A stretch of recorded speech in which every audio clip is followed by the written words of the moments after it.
On a fait jusqu'ici, c'est simplement faire un print avec une valeur à l'intérieur. Et là, maintenant, l'idée, c'est effectivement d'aller un petit peu plus loin et de faire des vrais calculs et de récupérer du coup des valeurs de sortie par rapport à une série d'exécutions.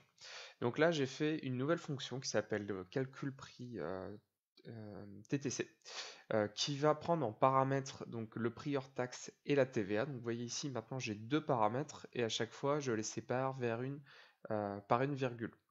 Et le calcul suivant, donc ça sera le prix TTC qui est égal au prix hors taxe, donc cette valeur-là, multipliée par le taux de la TVA plus 1 pour avoir 1, quelque chose pour ma multiplication.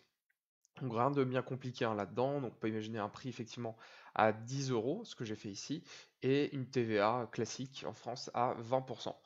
Si j'exécute ce code, donc là j'appelle directement ma fonction comme vous voyez, et ben il va rien se passer. Il va rien se passer parce que là je n'ai pas de print, donc rien à retourner. Dans une fonction, en fait, je dois lui indiquer quelle est la valeur de sortie que je souhaite après l'exécution de la fonction. Et en fait, ici, je ne l'ai pas encore indiqué. Pour le faire, ça sera l'exemple juste en dessous, on va réappeler exactement le même code, sauf que là, à la fin, on va mettre return et le nom de la valeur que vous souhaitez que la fonction retourne. Donc là, typiquement, je calcule mon prix TTC et je vais aller lui demander de me retourner cette valeur-là à la fin de l'exécution du code.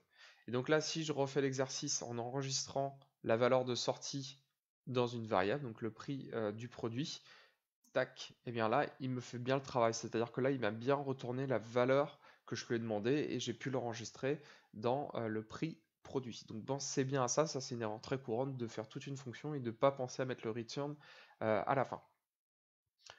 Autre cas de figure, c'est que vous pouvez tout à fait être amené à calculer plusieurs choses dans votre fonction et donc de récupérer potentiellement plusieurs valeurs à l'issue de son exécution. On reprend une variante de mon calcul prix TTC, où je calcule toujours le prix TTC, comme on l'avait vu tout à l'heure, avec à partir du prix hors taxe et de la TVA. Et là, je vais calculer une nouvelle valeur qui est le coût de la TVA. Donc sur le prix total du produit, combien représente en valeur la TVA.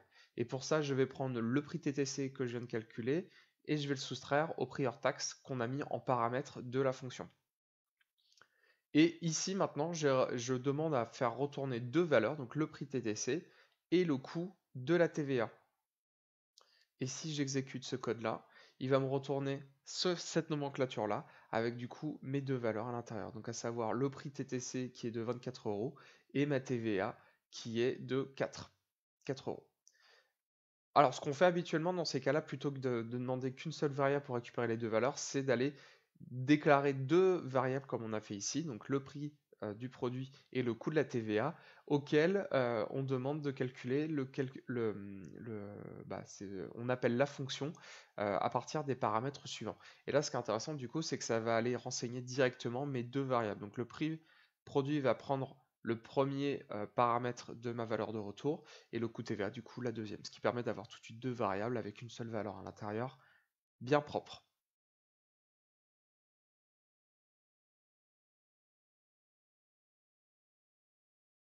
Maintenant qu'on sait comment ajouter plusieurs paramètres, on va voir le cas où vous oubliez